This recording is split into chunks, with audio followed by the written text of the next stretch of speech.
Do not attempt to adjust your computer. There is nothing wrong. We have taken control of this to bring you this special show. The Mothership Connection is back in cyberspace. Episode number 3. My name is Dobie Maxwell, also known as the King of Uranus. To my right, riding sidecar, is Uber Geek, Super Geek, and I mean that in a friendly and a customer service kind of a way. The great Greg DeGuire. To my left, our Millennial Falcon, Carrie Turner. And this is, I think we should number all episodes because we did a show on numerology. We did several shows on numerology when we were on the radio. Way ahead of you. Numbers. Just started writing it down. Numbers mean a lot more than we think. Yeah. And a Chinese culture is way older than English culture. And Chinese culture, numerology is huge. And the number 8 has to do with finances. And so if Chinese people put a giant number 8 in their wallet on a card. Really? Yes, to try to attract money to them. Like their address 888. 4 is a bad number in numerology. They won't have a restaurant with the number 4 and the address. The Osmonds, Donnie and Maria Osmond, they were numerologists. They were heavy in the number 11 for whatever reason. Yes. Now another topic: 11:11 on the clock or 1:11. Now there's a whole culture. Google it, check it out. We'll find guests for all these topics and subjects. Years ago, I started noticing the clock. And I would look at the digital clock, 11:11. I'm thinking, why do I just happen to notice that? But I notice that I'm noticing that. Right. And 11:11 allegedly is the universe telling you you're in sync, hurry up, you're on the right path. And I know it sounds weird and woo-woo and tinfoil and all that kind of stuff. And that is exactly why we are here, to cut through the crap and see what it is. Numerology has been around a lot longer than most religions. And it's basically cosmic, what would you say, energy. The numbers are energy. Numbers never lie either. No. They are as true form as you can get. Now, there's no secret. I changed my name, believe it or not. I'm not going to tell you my birth name because it's not important. And my legal name now is Dobie J. Maxwell. And Dobie was short for my birth last name. Long story. So I didn't complete it. I'm thinking, it doesn't sound right. Maxwell, that's not a good. I did J. I had to put a J in there. We had a numerologist on there and said, okay, give me your birth name. And I gave the birth name. And it said, okay, give me your name now, Dobie J. Maxwell. And it was exactly the same in numerology. Exactly the same. They said, you can't, it's a bigger force than you. So you had to put the J in there because your inner spirit knew that it did not match up. The J balanced it out. Just came up with a new band name called By the Numbers.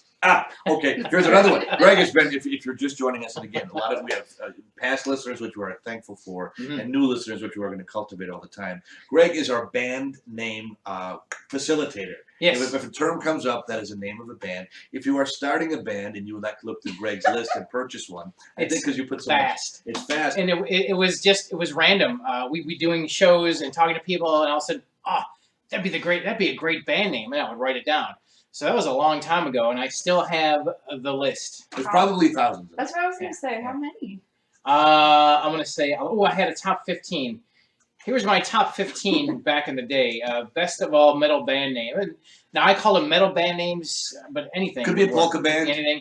Could be a rapper. My favorite one of all time was Cyberbully. That's a great name for a band.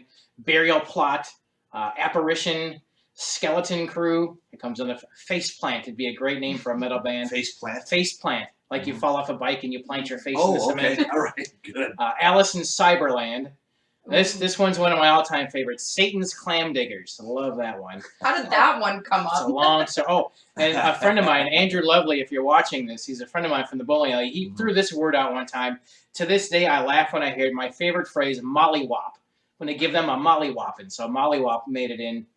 Victim profile, sleeper cell, empty skull, corrupted order, midget cannon, nocturnal by force, and flash mob were the top 15 of the time. You know, and again, that's all subjective. Listen, Carrie could look at it, and she's, you like bands, like the swooning over the male singer and the whole thing like that. I had some your face I had some funny ones on here too that I'm not sure I can say because it will be looked ill upon. But some of them were Monkey Pink Eye, Skunk Ape, the Dead Munchkins, Furry Walnuts, the Ass Hats, one I can't say, one I shouldn't say, Doo-Doo Butter, one I really can't say, Fart Sack, Poodle Poachers. No. A Fart Sack. I know where that came from. Yeah. That was the guy, I said that on the air. Yes, you did. When we were on the radio. And I had a neighbor, an older guy, really nice guy, Polish guy, And I just learned he passed away not long ago. Rest his soul, because he was a wonderful guy. And he said, "What, you going camping? You're gonna sleep in a fart sack with your girlfriend?" A fart sack. That was not a sleeping bag. It's a fart sack. Yeah. And then let's see, another banana hammock. It's one of my favorites. That's another one. You know what a banana hammock is? Yeah. I would think. She's been to the place. What's that? The Itchy taint. Crappy equipment. No, these are all my terms. Yeah. I'm going to say that's my page. But one of the flavor in this. One of the best ones you came up with was Mifwick. Mifwick. Yeah, that's an actual word. It means something. It's a literary term. You explained it one time. I don't recall that. But it made it to the list. I am an empty-headed moron when Next stuff episode, goes in I and guess. comes out next episode. So this is episode number 3. We forgot to introduce Al, our alien pal here. This is the connection from the mothership, and the cosmic vibes are flowing. If you would like to participate in the show, if you have a band name, maybe you're sitting around, and I like to make this a community thing. So that, and we had a band name. Here's another thing we can put this in. I got a good friend of mine. He has a thing called "How Did That Go?" Yeah. And when you do something that is non-verbal. So my car had a flat tire, and it's going flop, flop, flop, flop, flop, flop. And you go, "How did that go?" And you have to repeat it. Flop, flop, flop, flop, flop, flop, flop. So if we're going to do that on this show, say, "How did that go? How did that go?"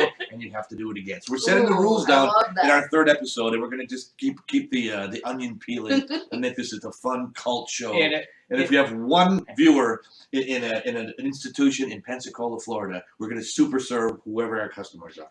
If you find me giggling from time to time, it's because I'm looking over the old list. Here's a fun one. Meat whistle. Meat whistle. Nullifier is a good one. One I can't say. Raccoon frisbee.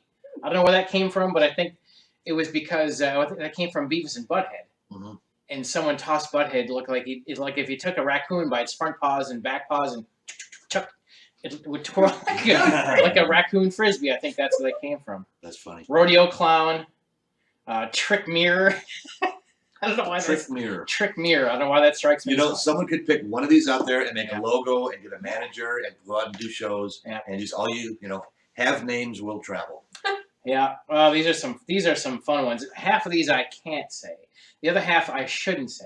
The other half are funny, and we'll keep the list going. Since we are now, Greg wanted to establish a fact why we are not on the radio again. I had a few people ask me, well, why not back in the radio? Why this way? The thing is, the radio, we tried to contact. They didn't seem interested, but we didn't want that to stop us. We enjoyed what we did, so we figured this is the new way. Why not jump on board? Also, the time frame we had, 8 p.m. to midnight, is a rough time frame. On Sunday. And Sunday night was a rough time frame. So a lot of people could only listen for the first hour before they had to go to bed, go to work. And by midnight, half of people were maybe asleep. I hope not, but going to midnight's a rough time. So with this and with what we're doing, now you can watch this anytime. If you have the YouTube app on your phone, you can take us with you wherever you want to go. So you can watch us at your leisure instead of stuck in one particular time. And podcasts were just kind of coming into vogue. We've been off the air for a couple of years, and the work the podcasts are there now video casts like we're doing. Carrie set this up. Yes. She is our tech person. And you do a Extraordinary, fantastic job. Yes. And I am so embarrassed because you're young enough to be my daughter. I can't even wind my watch. Yeah, I was setting saying, up the tech portion of our show. I still can't. It's very impressive, young lady. Yeah, and I You still do a good can't job. program a VCR, so Yeah, they don't so- even make them And anymore. that's why I really like the cross-generation thing going, because people are interested about the topics that we're talking about, and there's things that you're going to talk about that I'm going to shut my big mouth and say, I'm going to learn something, Yeah, old man. that's right. And that's a good thing, too. And I think that free your mind and your ass will follow. That's George Clinton, who came up with the name Mothership Connection for the album. And I think a lot of times people that are cool, that get it, age doesn't matter. Einstein could have hung out with teenagers of his day. He could have hung out with teenagers of our day, because there's an open mind there. There's things that happen. It's a good when point. you close it and get stodgy. That's when it all shuts down. Yeah. We're never going to do that here. Agreed. So, that being said, it's episode number 3. Yeah. What I would like to do is start another tradition now. We are here at the compound. We can't tell you the exact location of the compound. We'll have to find you and kill your favorite pet. We don't have to do things like that. No. So, but rest assured that the compound is a visual smorgasbord of pop culture, of geekdom. Yeah. And again, I don't want to use geek in a bad way. So No, please don't ever think no. that. So if you're watching it, Geek, nerd, geek is the new chic. I'll take it. yeah, it totally is. Yeah. And I would like to make that, I want to celebrate the geekdom, not only of you, our Are you a geek in any way? Yes. What are you a geek of? I love animation. I love the internet. in What kind general. of animation? So there's different. Yeah, there's kinds. different genres. I mean, I like 3D animation. So, I mean, Disney, Pixar, DreamWorks all falls into that category. I just love the visuals. For the Yeah. longest time, I wanted to be an animator. There's so much mathematics and science that just goes into that you wouldn't really consider. I would never consider that. Now, are you a fan of previous generations like Looney Tunes? Yeah, Of those I kinds? grew up on that stuff. No, so I grew up on it too, and it was before my time. Yeah. I'm the oldest one here, and I'm Tom like, and Jerry were one of my favorites, and when I realized they were from the 40s, I'm like, well, that's crazy. They're still hilariously funny. Whenever you go to Six Flags too, you know that they actually play like clips from that too there while you're just waiting in line to go on roller coasters. Like they still like to put that out. Good. You look at something like Fantasia. That's scary, goofy, weird, wacky. If you haven't seen it, I saw it when I was a kid, and it frightened me to the point where I never wanted to see it again. I would like to see it now. Have you seen it? I don't know. That one's Disney, I right? have That's just two Yeah. copies of it in the upstairs part of the comp. We can watch it anytime we I want can to. I've look got at that, yeah. two copies of it. Oh, plus, I think it's on. It was on Netflix Now, for I a while. remember It hearing, come and like, goes on Netflix. Fantasia 2000, is that a different one than the original? It is. Fantasia? Yeah, Okay. it's a redo-ish. Okay. But yeah, the Yeah. original's still really good. I had a couple of those Viewmasters when I was a kid, and it was Ah, for yeah. Fantasia. That was Yeah. the only like images I had from that, but it was gorgeous. It was No, I had the ones I had were Fred Flintstone, and they weren't necessarily cartoons. They looked like puppets. What you collect, almost Sesame Street kind of characters. And the Viewmaster, that's 3D. Those are It's just fun. very fun. I had a They're lot of very fun. Viewmasters when I was a kid. My favorite one was Dinosaurs Viewmasters. It's like a 3-set. And my absolute favorite one was a Viewmaster set in Milwaukee County Zoo because I went there when I was a kid because they had Samson the gorilla. Do you remember that? I do remember Yes. Samson the gorilla, and every class that would go to the school would irritate Samson to the point where he would pound on the glass, and then he would run out of the thing. It was so scary because he would. And I'm surprised he didn't break But out. Samson was he a silverback lowland gorilla? A large one too. I mean, I could be mistaken. He is now stuffed in the Milwaukee Museum. The museum, yep, you can see him to this Gorillas day. are one of my favorite animals. Well, I just think they're so good. Samson was legendary. He must have lived probably 50 years. Oh, he was around for a good long while. He yeah. was like the main attraction. So he was like. Yeah, and I have him somewhere. I have that on Viewmaster. I have to find it. Samson. Yeah, he was. That's why they come out with the Viewmaster set because it featured Samson and a whole cosmic cast of other zoo animals. Now, again, we're going to celebrate the geekdom here. Greg is very organized, and he brought me over. We've been talking about it on the radio. He said, you have to come to the compound and see my collection. I'm thinking, yeah, I've heard ducks like you fart underwater before, like Grandma used to say. And very few things in life. Duck farts. Duck farts. That's a drink, isn't it? What's the show? Deadliest Catch. Could be. They Yeah. drink duck farts. Oh my- There we have it. King crab. See, Oh. and that's how Bad Name happens, just like that. Just happens. Now, so to make a long story longer, he brought me over. Very few things in life exceed expectations. I don't know, but have you ever been to see Mount Rushmore? Yes, I have. I mean, It's breathtaking. You see it in school. Yeah. It's images, but when you see it, it's like, yeah, it's smaller than I thought. Yeah. I don't know why it is, but it's smaller than I thought. When I worked a cruise ship as a comedian, the first time I saw a cruise ship, I'm thinking, wow, that is more than I thought it would be. And that's about the only thing. And the same thing when I saw Greg's collection here.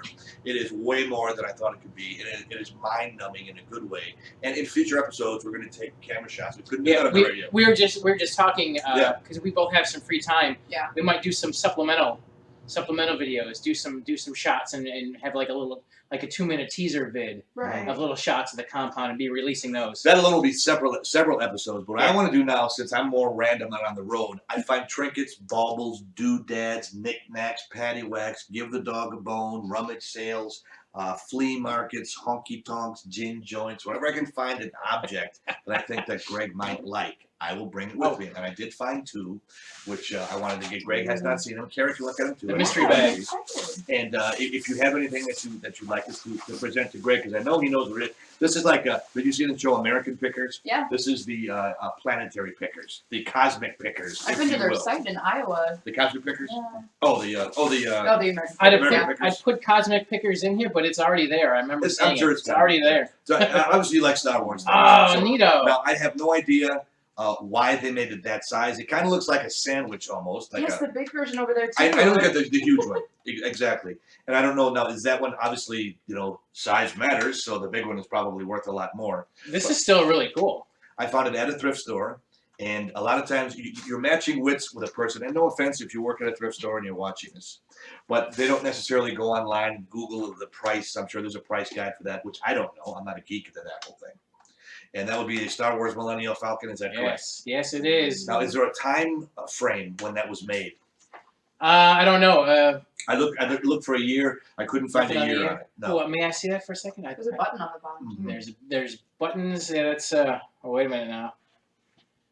The year's probably on there, but I'm gonna need some spy glasses to read that one. But it's, maybe Al can see it. Al, Yeah. can you check what year that is on there? check buddy? under the hood there, pal. I think you learned. I think you Is it a learned to male or a drive. female? You learned to drive in one of those. Yeah. That's This is how advanced. Al got it. Well, this is very cool. Thank you. Well, that's what, now another one to match it. Now I do know enough about collectibles. This I am not a geek as you are. This is an X-wing fighter, correct? It is. And that is the what is that? That you're holding. I have. You're the X-wing fighter. I'm the one. I'll be right back. Okay. Because I know where that's from. I bet I can narrow this down. Okay. I have to put something over here. No, this is me, the Millennial Falcon. The Millennium Falcon. Yeah. Oh, okay, gotcha. All right, good. Now I do know this, and Greg, of course. Oh, hey, it comes up.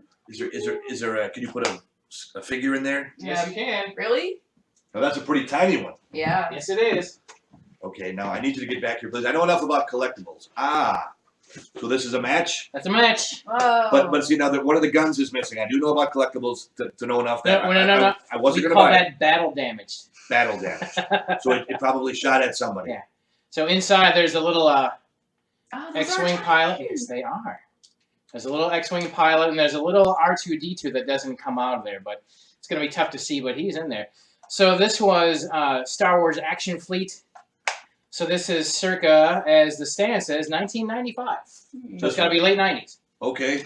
So I've got it for you, and I think it's so funny because Yeah, Look at this see one. that? Oh, that's cool. the Millennial Falcon one there, Because I bet, that was $1.98.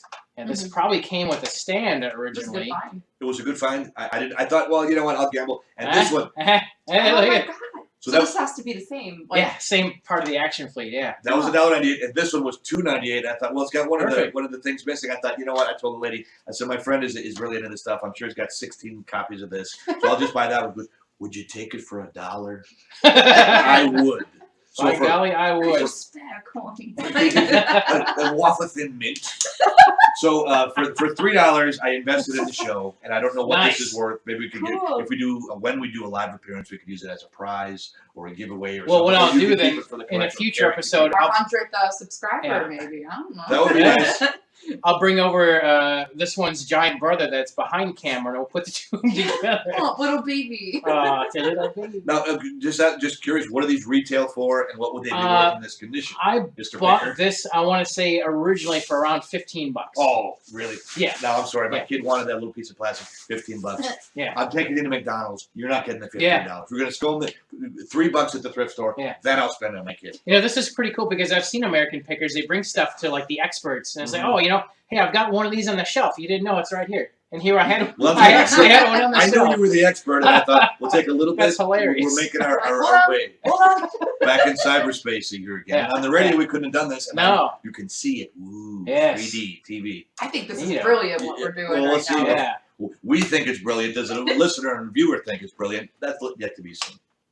This is fun. Thank you. No, you're very welcome. These will make fine additions to the museum. And The hopefully museum behind us. the $3 I spent is tax deductible. Yes. Because it is now. We talk business, and it's about business. That's true. And now, okay, this is one thing I think is fascinating, no matter what generation that you are. When George Lucas was, what would you call it? You know, preparing for the Star Wars first movie. Yes. Did he know in his mind there was going to be sequels? Did No. he- Well, he always had these stories in his mind. And when he wrote the original script, it was called The Star Wars. It's actually out in comic book form right now. I believe Dark Horse Comics. You can read The Star Wars, and it tells his original story. The character names are different. The situations are different. The placement is different, but that was his original story. So in editing, that's how we come together with the film that we saw, Star Wars, back in '77. Mhm. And once it became a success, then he realized, okay, it's feasible, it's doable. By golly, people liked it. Now I can continue on with the story. When did toys get out of control crazy? Quickly thereafter, the movie, I want to say '79. The movie was out in '77.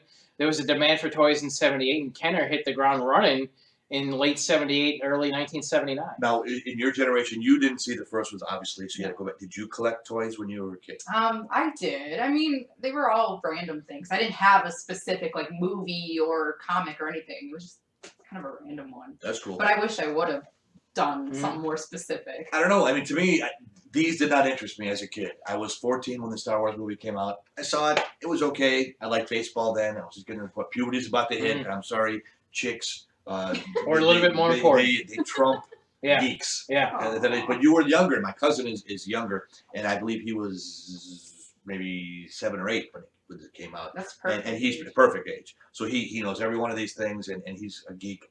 He's not to your level, but he could ride sidecar with you. Okay, and I'll buy that. All things. And that's okay. I'm not saying it's good or bad or right or wrong, but there's a specific generation that knows this stuff, and I knew you would.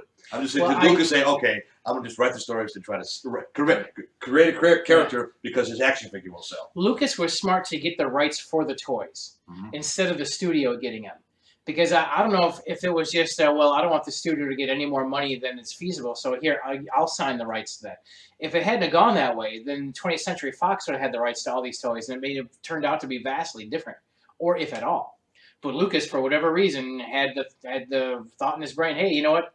I'll hold him, because it was an independent film. He only needed the studio for release and distribution.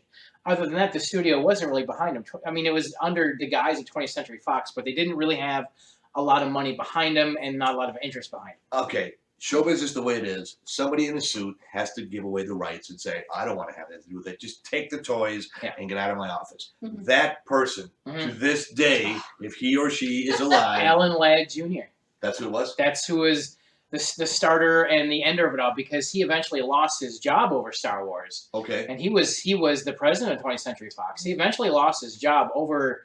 because Lucas was perpetually behind with the first one. He was completely over budget. He was in over his head. He suffered, I want to say, at least one heart attack during the filming of the first one, because so much pressure was put upon him. And his special effects, because he was out in Tunisia filming Tatooine, the special effects was back in Pasadena at the beginning of ILM that hadn't even been a company yet. They were futzing around building models behind blue screens, inventing these shots because no one had ever done it before. So Lucas gets back to check on, let's see how the kids are doing with the toys, and it was garbage. It was complete garbage. And models looked like, I mean, they looked like models. It didn't look like spaceships. It was a complete disaster because Lucas couldn't be there to completely superize. He wasn't there to say, see here, this is how you got to frame the stuff, see? He wasn't there, so they just took it upon themselves, well, here's what we think it might look like, and it didn't wash. So eventually, I don't know what the time frame was past, but it was definitely over budget. People got fired over, but eventually I think it all curiously worked out. And it made money out of the box? Oh, yeah. When that hit, I mean, some theaters were playing. I remember when it hit. It was amazing. Some theaters in New York were playing it round the clock because there were people lined up city blocks to see this thing. Now, what was the anticipation for when number 5 came out? Right. And what was that like? Huge. It was I'm absolutely guessing huge. so. What was the time frame between that? Well, so that was Empire Strikes Back was Empire Strikes Back was like 80, 81, and 82. Oh, okay. And Jedi was 83, 84. Ah. Okay. Now let me ask you this. I'm sorry to interrupt you. Oh. Between the both of you that have seen all these movies, how does the first one hold up technologically? I mean, obviously it has exploded and they helped create it. Is it hard to watch that first one? No. Not for me. I think that's what gives it the character. Like. Yep.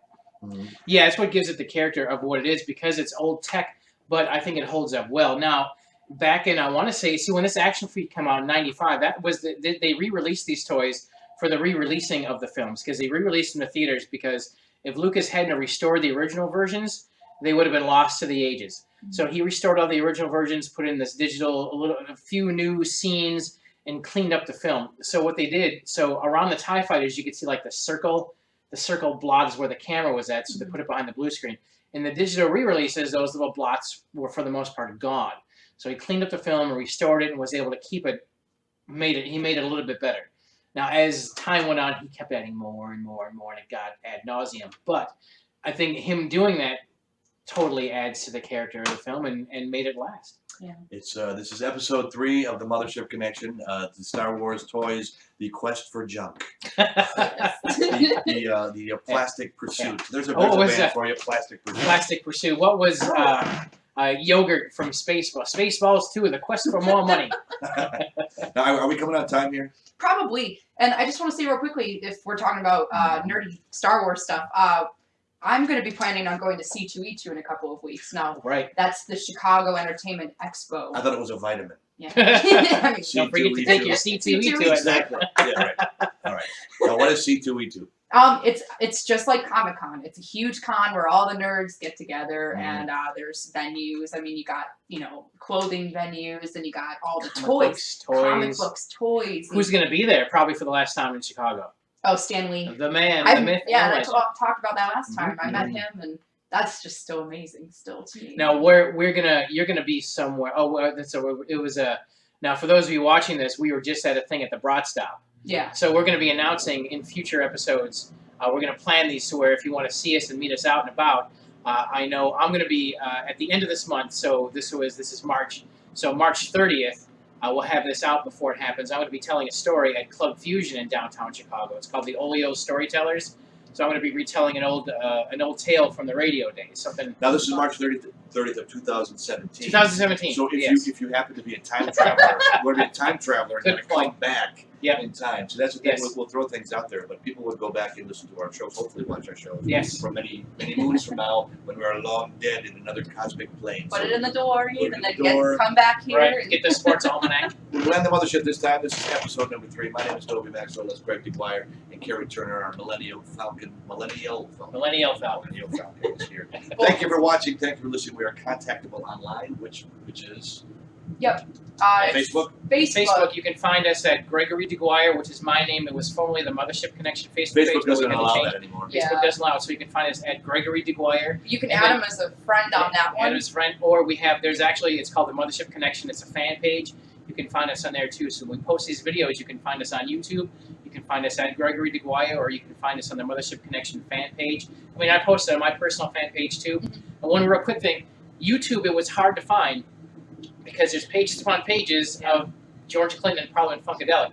So if you needed to find it, so if you're looking at the YouTube screen, up at the top left-hand corner, there's a tools something, but you can change the, so you want to view by date. Yeah. If you put in the date 2017, ours is the first one up. That's good, because I did put tags with all of our names too, so that they would try to come up when we get more popular, and we'll get there. We'll get there, but if you can't find us on the YouTube, please find us on Facebook, and you can watch past, present, and future videos if you're the time traveler. And whatever you do, find us. A lot more good stuff coming your way of all kinds of cosmic woo-woo, tinfoil, hat-wearing stuff, and everybody loves to talk about it. Don't kid yourself. Thanks for joining us this time. We are out for now.